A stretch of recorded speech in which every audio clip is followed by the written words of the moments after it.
you're gonna smile, okay? 1, 2, 3. I'm pregnant. Are you really? Oh. I did have a miscarriage actually at a follow-up doctor's appointment for that. And they obviously make you fill out the form and ask you if you are actively trying to conceive, and when you say yes, well, they make you take a pregnancy test.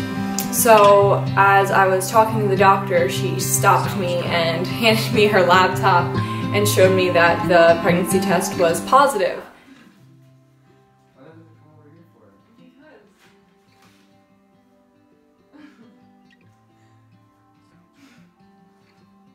Open it up. Again? We're 2 for 2.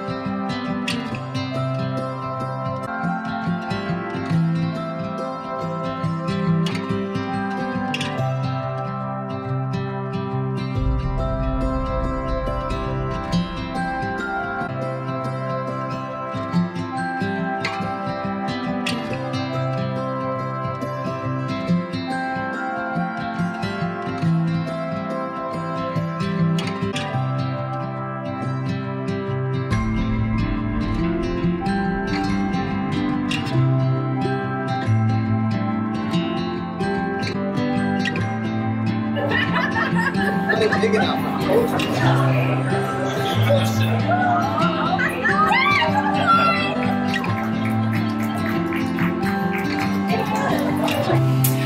I'm gonna be a boy mom!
Alright, it's happening. This baby's coming. It's Tuesday, January 29th, and I'm getting induced. And I'm trying not to cry. Yesterday we went in for our normal scheduled 38-week appointment.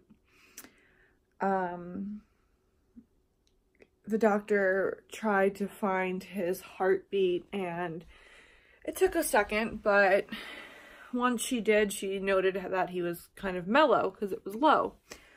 And I said, you know, come to think of it, I haven't felt any crazy movements this morning, but didn't think anything of it because I was babysitting and obviously my focus wasn't on whether or not my baby was moving a lot or not.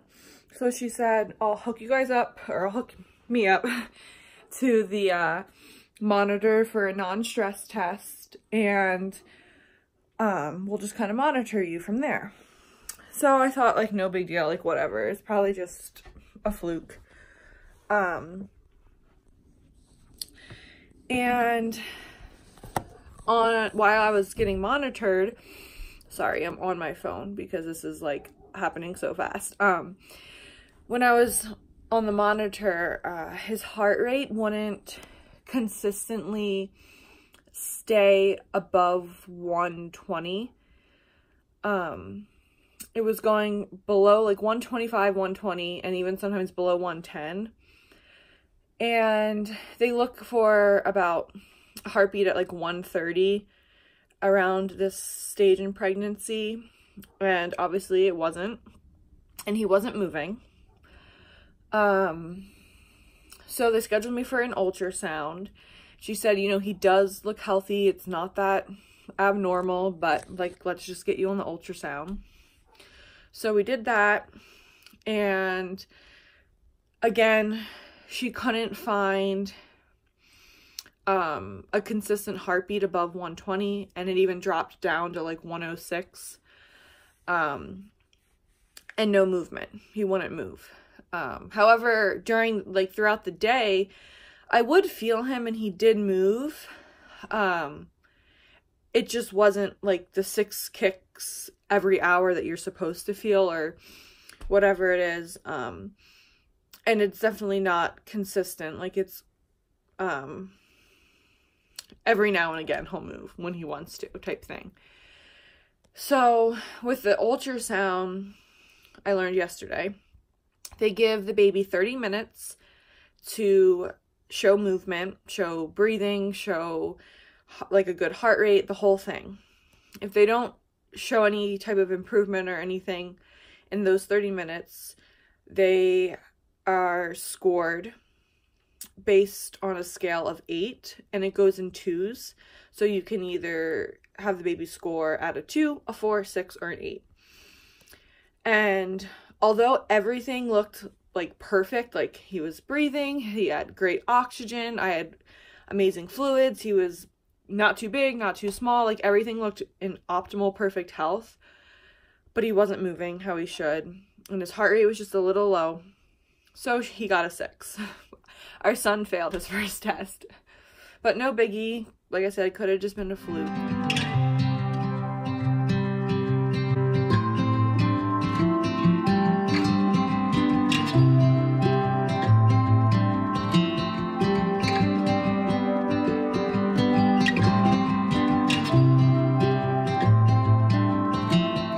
So they told us to come back today for another NST and ultrasound. So we did that, and I was on the monitor for almost 2 hours today. His heart rate was up a little bit, but whenever it was quiet in the room and we were just hanging out, it would drop. It would only go up when we were talking, or like someone was talking to us. Like, it had to be like stimulation. But she said, still come in for your ultrasound. He looks great. Like, baby looks healthy. But when we came in for the ultrasound, again, his heart rate was actually like pretty decent. It was like 125. Again, they look for it to be 130, but 125 was definitely an improvement from yesterday. But he wasn't moving again. And obviously, babies sometimes move, kick, roll, whatever, when you poke and prod them. But, like, he wasn't, like, at all. He only moved one time when I, like, rolled over back on my back for my side just to readjust himself. And, like, that was it. And it was, like, very subtle. So she had to give him a 6 out of 8 again. And then she obviously told the doctor. My doctor came in and said, are your bags packed? I think it's time to deliver. And obviously I started crying, and I was like, no, you're kidding. Because I wanted to experience everything with this birth. And I know I still am, with the help of Pitocin. But I wanted to do it on my own. And clearly this baby does not. So after sobbing for a good 45 minutes, here I am. It is, like I said, January 29th, but it's 5:40 p.m. and we're just at home. We're getting the remaining stuff of our hospital bags packed. I want to vacuum our house, so I'm gonna vacuum because I'm insane. Cleaning eases me.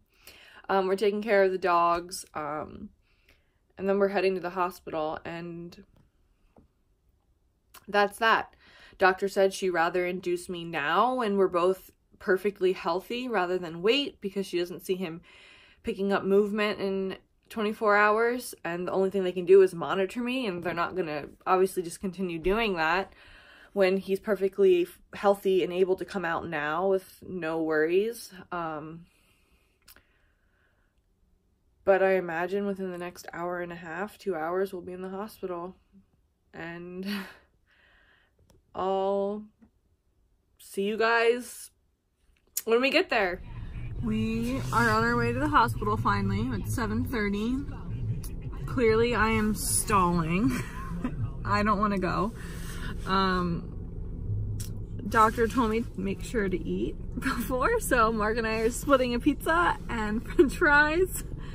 He's picking that up now, and we stopped at Target. Obviously had to go there before I give birth, and then we'll be on our way. I'll talk to you guys then. Wish me luck.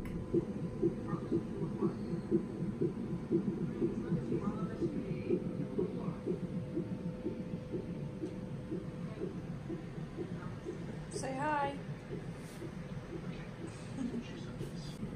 We are officially at the hospital.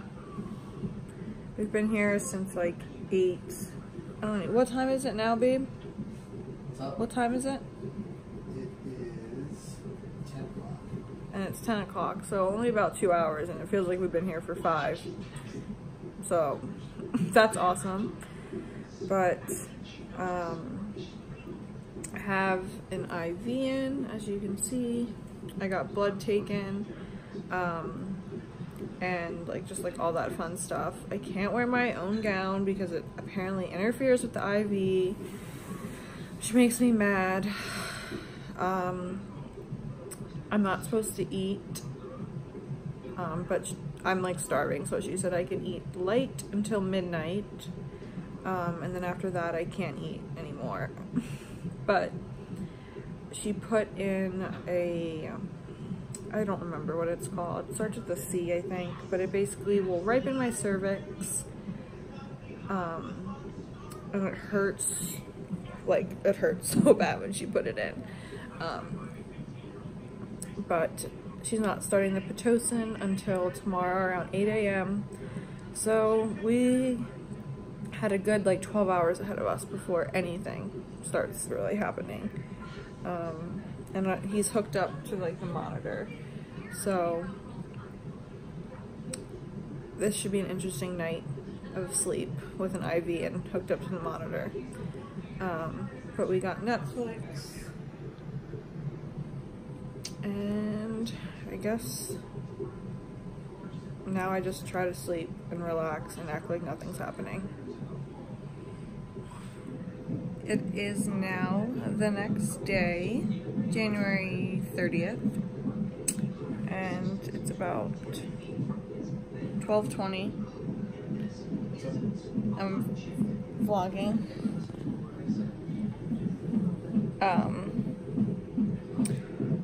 Holy crap. We've been through the ringer, but we're alive. I got an epidural, and I feel so good. Shout out to anyone, any woman who can go through that pain, because whew, I thought I didn't want one. No regrets. Anyway, I will go through all of that in another video for his birth story and everything. But now that I'm relaxed and not in pain, I need to try to sleep, and then my water is going to get broken in a few hours, and hopefully by the end of the day, baby will be here. My water is broken and I'm about 7 centimeters dilated, so now it's just waiting to push this baby out. Next time you see me, hopefully I'll have him in my arms.